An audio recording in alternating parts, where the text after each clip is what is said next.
Mais inclusão.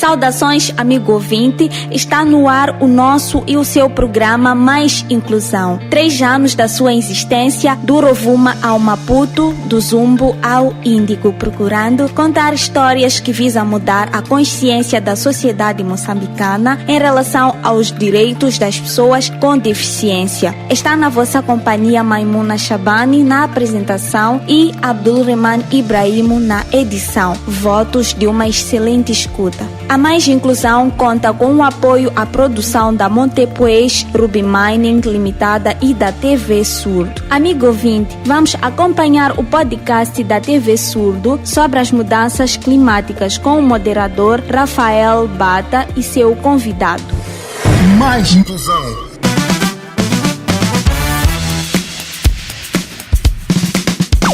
Sejam bem-vindos ao podcast. Hoje vamos falar sobre o impacto das mudanças climáticas no processo do abastecimento de água.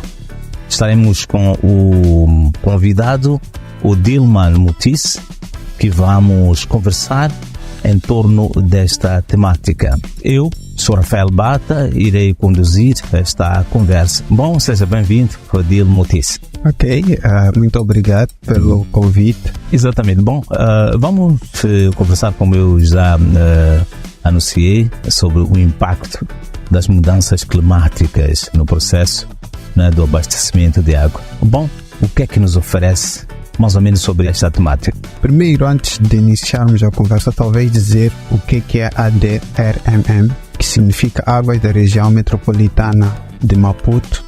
Nós somos uma empresa que é responsável por abastecer água na região que hoje é conhecida como Grande Maputo. E essas regiões são a cidade de Maputo, cidade de Matola, município de Boane, na região de Boane, e Maracoína. A nossa operação começa a partir do momento em que captamos a água nos rios. Nesse caso, nós operamos em 2 rios agora, que é o rio Umbeluz, que está em Boane, e é o rio Sabe, que é um dos braços do rio Incomate, que localiza-se no distrito de Moamba. Então nós captamos essa água, fazemos o tratamento e depois do tratamento distribuímos para os locais que eu mencionei há pouco tempo. Exatamente. Bom, já que a ADRM opera nesta região de Maputo, né? Nós tivemos alguns casos em Boane que o rio Umbeluz ficou intransitável. Então, isso criou algum impacto, ou seja, o trabalho da ADRM foi muito intenso. Sim, foi intenso, pois a chuva em si causou, como eu disse, grande volume de água bruta. A água bruta é aquela que nós captamos diretamente dos rios, como nós mencionamos há pouco tempo.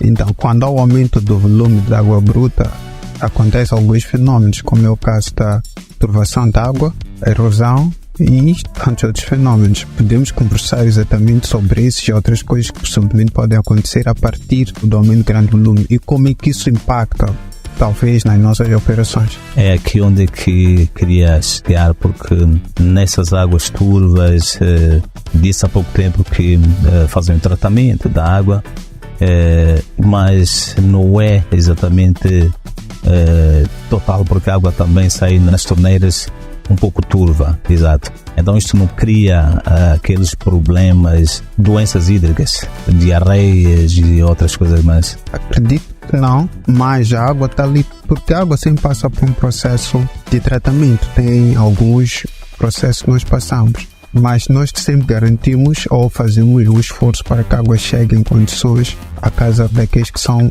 os clientes que vão beneficiar dessa água. A turvação da água, na verdade, deve-se ao facto de aumento da água. Aumento da água, por exemplo, quando há chuvas, nós sabemos que a água bruta, quanto maior for, mais força vai exercer nas margens dos rios, e também tem a questão do vento. Isso vai causar erosão.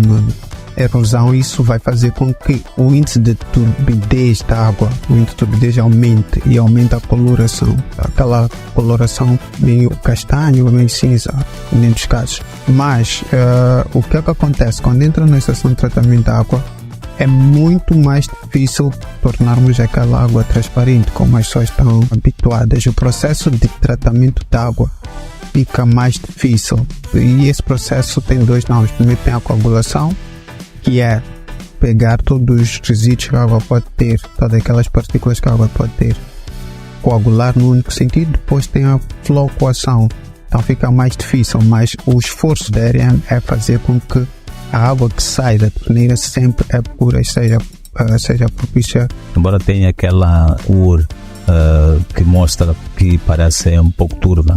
Quando falamos do impacto das mudanças climáticas no processo do abastecimento de água, o que é que isso nós podemos olhar na questão do ADRM? Como eu disse, a responder à primeira pergunta, temos de olhar a partir do que pode acontecer ou quais são os condicionantes que isso pode, como é que se pode resultar a partir do momento que nós tiramos a água do rio. É expectável que a partir do momento em que temos alguns constrangimentos, como por exemplo a atração da água, aumento da água bruta, erosão, porque erosão não é só no rio. Por exemplo, existem sítios onde os nossos tubos, falo das condutas, né? Mas vou usar uma linguagem terra-terra. Existem sítios onde os nossos tubos passam que podem ser vítimas de erosão, ficam expostos. E quanto mais expostos ficam, quer dizer que há mais probabilidade desses mesmos tubos danificarem. Então, existe risco de algum do nosso material nessa perspectiva se danificarem. E o que acontece? Se alguma coisa acontece nesse processo, existe algum risco que nós todos os dias trabalhamos para nós chegarmos a esse nível de haver uma limitação no processo de distribuição de água. Felizmente, mas não há um controle, por exemplo, olhando nessa questão que colocou agora dos tubos, né, estarem danificados. Não tem como olhar se no sítio XY não vai criar problemas nos clientes dessa zona. O que eu estou a tentar dizer é, nós colocamos tubo num sítio e nós não esperamos que, por exemplo, no período de tempo haja alguma manifestação da natureza que estamos a falar, mas pode chover e pode causar erosão. O tubo normalmente está a uma profundidade, está implantado no sítio. Estudos são feitos, nós julgamos que estão seguros nesse sítio, mas por causa da força da água, força do vento e tantos outros fatores, a terra vai acabando cedendo e o tubo fica exposto.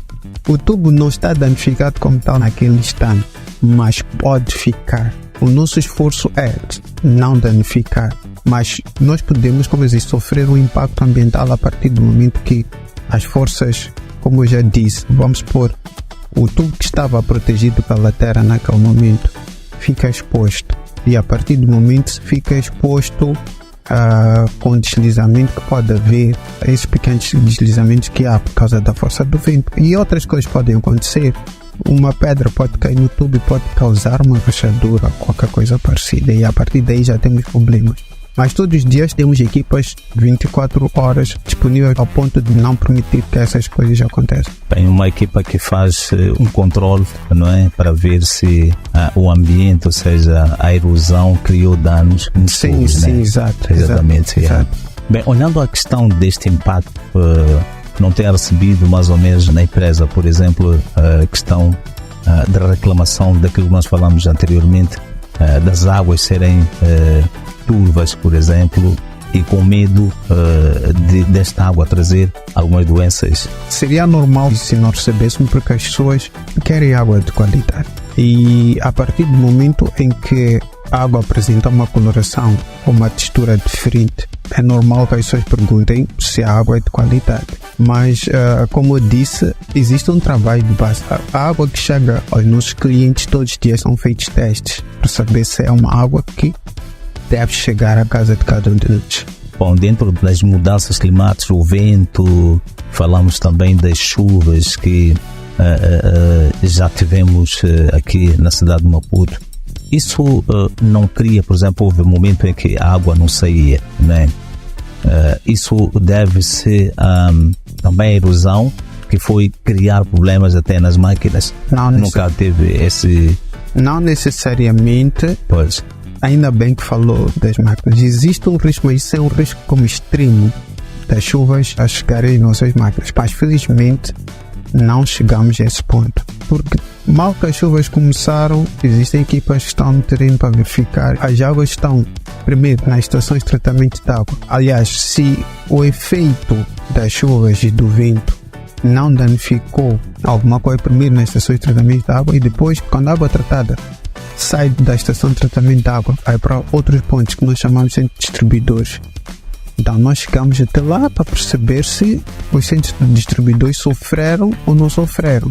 Existe esse risco, mas existem equipas que estão 24/24 a garantirem que não sofremos impactos ao ponto de sermos incapazes de distribuir água para essas 4 regiões, porque nós sabemos que sem água não há vida. Exatamente. Muito bem. Também a ADRM também faz parte do Conselho Técnico da Gestão de Desastre, né? Ou ligado ao ambiente. Posso responder isso, é que participamos de uma equipa que faz monitoramentos e gera questões ligadas com desastres, possíveis desastres do ambiente. Que nós, nesse monitoramento, podemos fazer tem a ver com, vamos sempre fazer monitoramentos para ver a qualidade da água bruta e tentar, de uma certa forma, garantir de uma forma proativa que, na possibilidade de chegar a um desastre, não sejamos tão afetados ou estejamos melhor preparados em relação a uma eventualidade de um desastre chegar e nos apanhar de surpresa.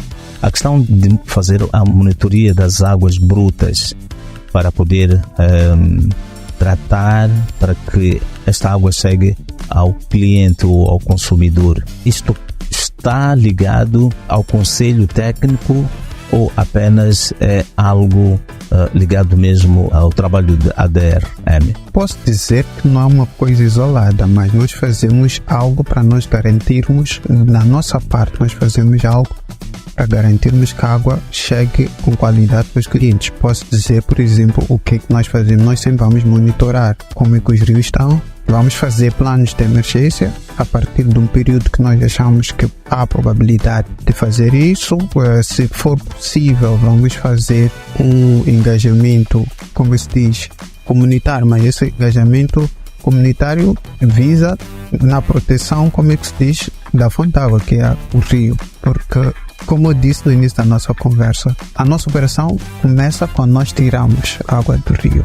Então, nós garantimos que esse processo todo aconteça. Se for necessário, vamos recorrer a alguns treinamentos que temos que ter em casa para estarmos prontos para um período, como se diz, de crise, que é na possibilidade de um desastre natural chegar a nós. Então isso trabalham com as comunidades de forma a cautelar para estarem prontos para se prevenir. Não no sentido das comunidades prevenir, é no sentido de trabalharmos juntos com as comunidades para preservar aquilo que é a nossa matéria-prima. Pois, que é água. Que é água. Não é?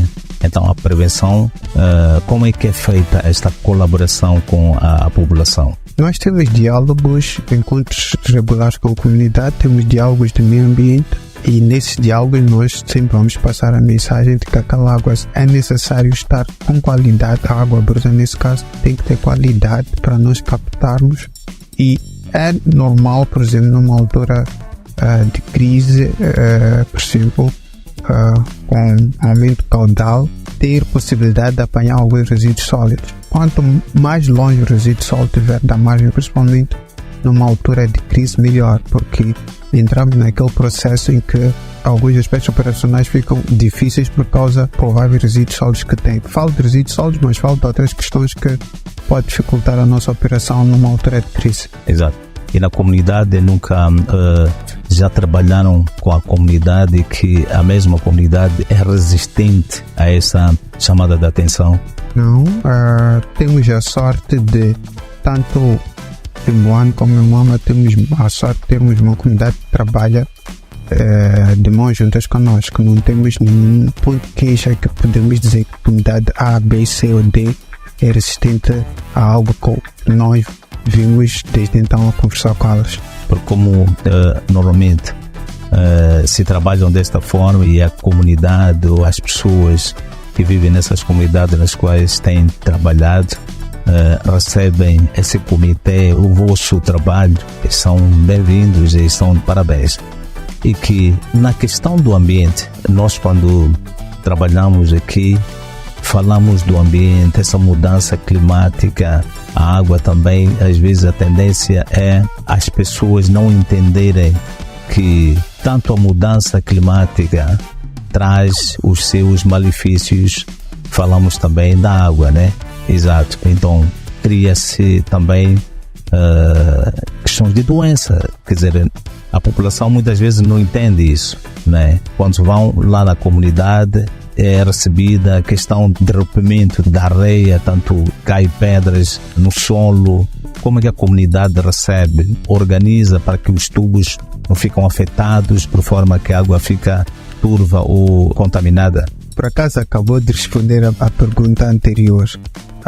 Quando nós fazemos engajamentos nas comunidades, um dos pontos que nós abordamos, muitas das vezes abordamos esse ponto, é a proteção das infraestruturas que transportam água.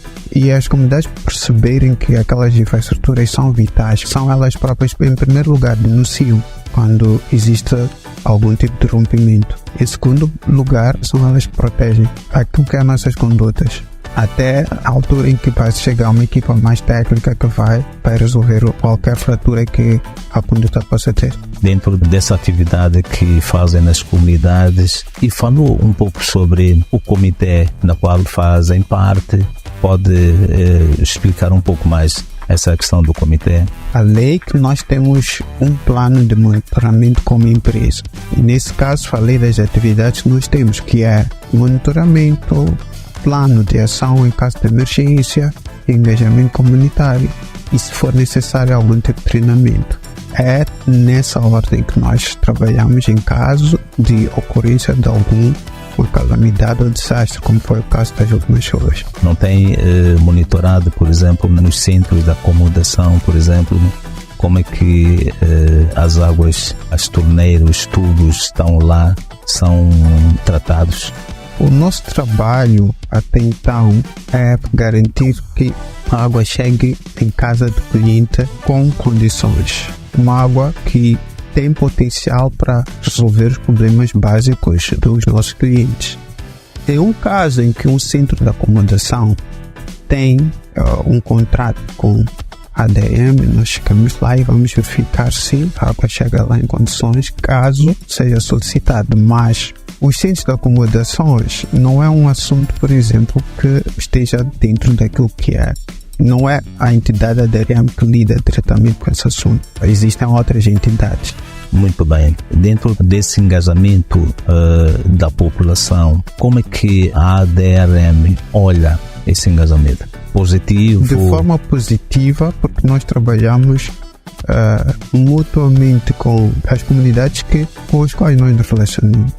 Como disse, não temos queixas com as comunidades, trabalhamos. Graças a essas comunidades, algumas das nossas infraestruturas são protegidas, são bem cuidadas, ou são elas mesmas que em algum momento nos avisam quando algo não está. É positiva por isso. Eu acredito que sempre que nós vamos para lá e falamos sobre alguns impactos que um desastre pode ter, eles acatam muito bem a informação. E quando chega a altura do teste, é quando infelizmente acontece chuva, vento, ciclone, por aí. Quando chega a altura do teste e aquilo que nós ensinamos às comunidades posto em prova, é a própria comunidade que em algum momento passa um teste. Porque eles vão dizer, não, ali tem uma erosão, aquilo tudo pode se estragar, e nós vamos para lá e consertamos. Bom, talvez tenha trabalhado exatamente com todos os bairros da cidade de Maputo, esse engajamento populacional. Neste momento falo, nós da área ambiente trabalhamos com a comunidade que está próxima da estação de tratamento.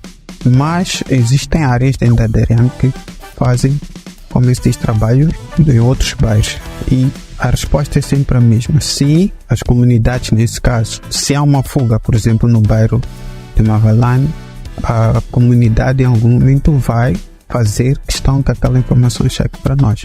E se por acaso nós demorarmos, como se diz, responder a solicitação da comunidade, é a mesma comunidade que vai em algum momento até dizer: nós estamos a avisar que é para arranjar isso, ainda não arranjaram. Então isso mostra que a comunidade percebe que, por exemplo, se temos uma fuga na estrada, aquilo é perca d'água. Quer dizer que é fruto de uma educação ambiental muito forte, porque a comunidade sabe que água limpa é para ser poupada. Então, eles vão ligar para as linhas verdes, vão falar com os secretários de bairros para fazer chegar informação. Então, isso é fruto de uma educação ambiental que é forte, acredito que seja forte e está a surtir efeito. Bom, últimas considerações. A EDRM, como empresa, sempre está preocupada com a saúde das pessoas que consomem sua água e sempre está preocupada em fazer com que o impacto de desastres naturais seja o menor possível. Estamos muito preocupados em fazer com que esse impacto seja o mais reduzido possível, de modo que todos os dias nossos clientes tenham. Muito bem, chegamos ao termo desta conversa descontraída com o meu convidado, que falamos exatamente sobre o impacto das mudanças climáticas no abastecimento de água. Rafael Bate conduziu esta conversa. Até o próximo podcast.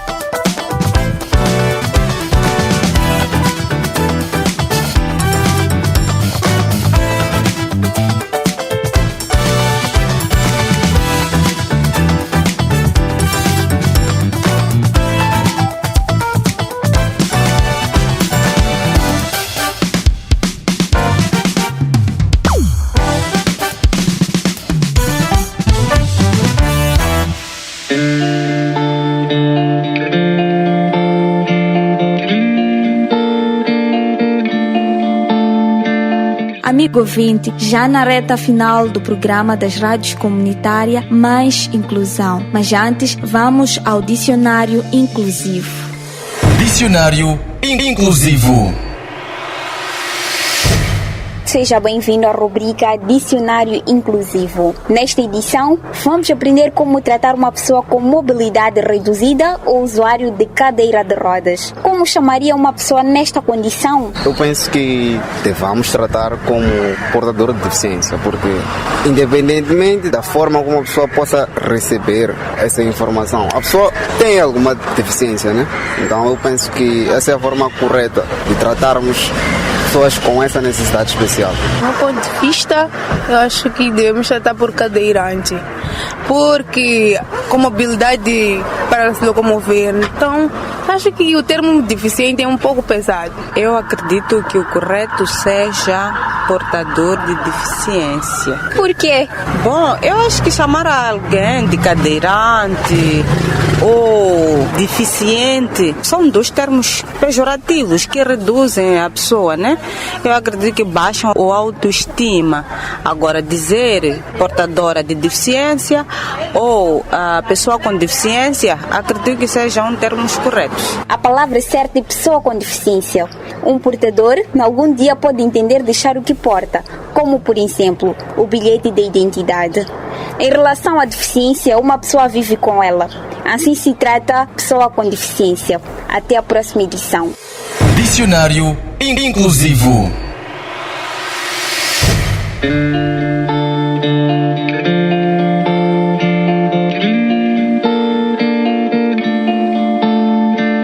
Estimado ouvinte, pode acompanhar esta e mais notícias nas nossas redes sociais, Facebook e YouTube, onde pode nos seguir e para tal pode escrever Mais Inclusão e faça a sua subscrição e ajude-nos a crescer. Nos momentos finais do programa radiofônico Mais Inclusão, esteve na vossa companhia Maimuna Shabani na apresentação e Abdul Rehman Ibrahimo na edição. O programa Mais Inclusão contou com o apoio à produção da Montepuez Ruby Mining Limitada e da TV Surdo. Até a próxima edição.